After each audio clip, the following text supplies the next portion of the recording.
Okay, welcome back to your Brigandine guide for the elemental damage as far as how it works in this game. So this is going to cover how the elements do more damage to each other based upon which element it is.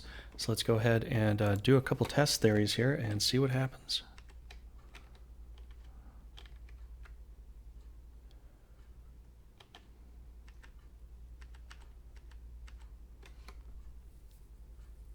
$193.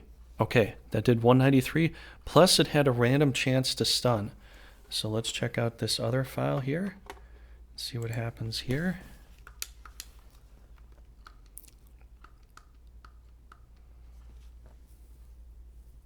$211. Okay, so it didn't stun him that time, but it did 211. So 193 to 211. Let's look over the hit points of each monster, and I'm going to show you something here that's actually very, very interesting. You probably didn't know, but all right, so we're looking at both monsters, correct? Okay, so one did this much damage, one did that much damage.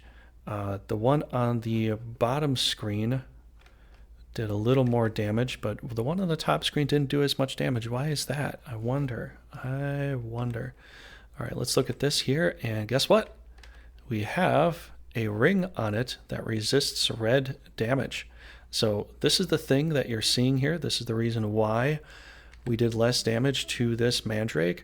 Now there is a little bit of an up and down random integer as far as how the damage scales, as far as the attacks and all that are considered, but red beats green, and in both scenarios they did pretty good damage, but we did less damage to the one on the top because of the ring that resisted red elemental.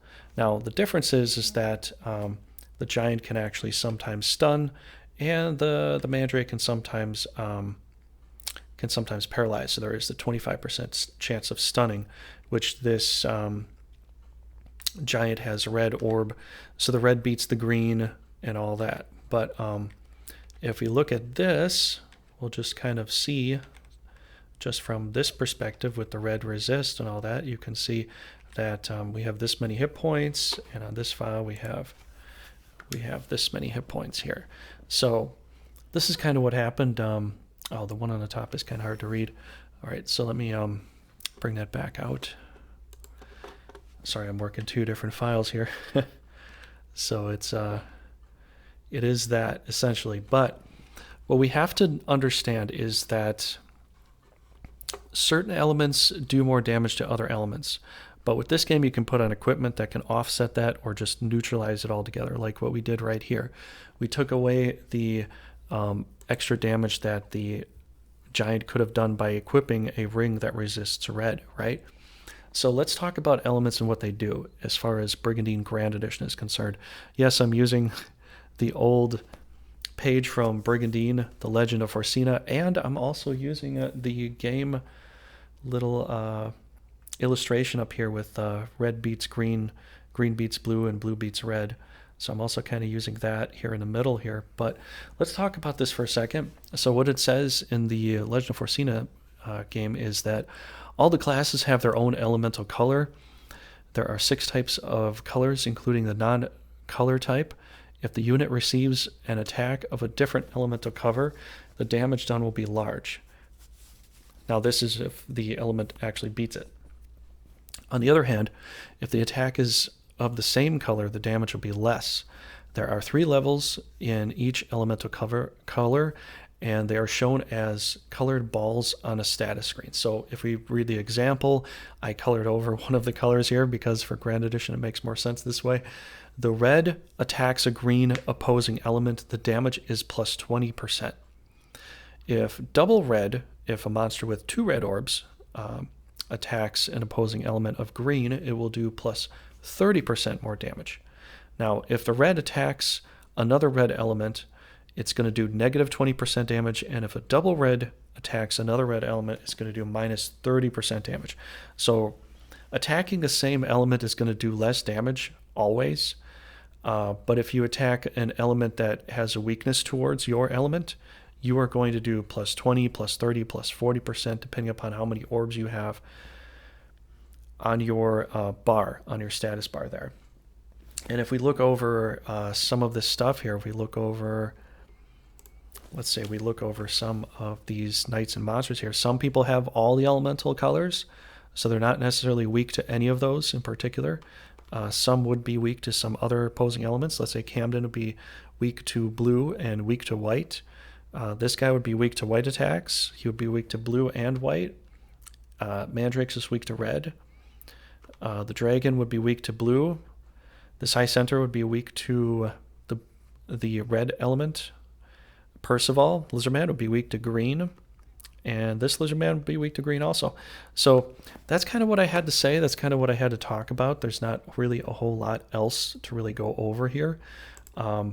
Really, if we just go ahead and read the rest of it, it says elemental color class displayed on a status screen, and the number of color balls indicated the level. Every attack method, including magic, has an element color. It is a good strategy to select the attack of the element which opposes the element color of the enemy unit you're going to attack.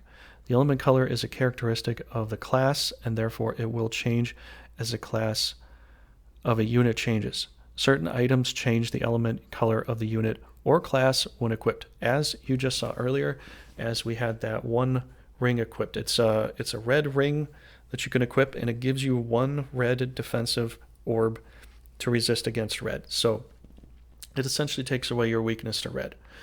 And so that's kind of what we see here, you know, in this game. And that's just something I kind of wanted to showcase for you. I hope that you kind of understood, or, you know, understand kind of what it's about. So it's not an overly confusing thing, but, you know, some people, I think it may have been in the past. And I think this will probably clear things up. But if you really want to think about it like a particular way, just think about it like rock, paper, scissors. Except for the fact is here, if we reverse the polarity with the red, green, and blue, let's say we have a red attack of blue, or a blue attack of green, or a green attack of red, any one of those combinations is going to equate to just average damage. You won't have plus 20%, you won't have minus percentages, you'll just have whatever the calculation is of attack versus defense. And the other thing that we have to also probably describe is that white orbs attacking black and black orbs attacking white is always going to be plus 20, plus 30, plus 40%, depending upon how many orbs you have attacking. And also depending upon whether it's a physical attack or a magic attack. A magic attack will deal with your intelligence also. So that's pretty much it for the video. I don't know what else to go over. I don't know how to explain it any better. But if you have any questions or anything at all, leave it in the comments down below. And just as a reminder, as I said initially, this is for Brigandine Grand Edition. And so it's kind of on board with the new game, and it also is kind of on board with the old game. But this one is specifically for Grand Edition. If you want to see anything else as far as new game or the original game is concerned, let me know in the comments down below. Other than that, please smash the like, you know, all that good stuff. Subscribe, help the channel grow. And I will be bringing more of these tutorial guides to you in the near future here. So other than that, take care. Thanks for coming by, and I'll see you in the next guide video.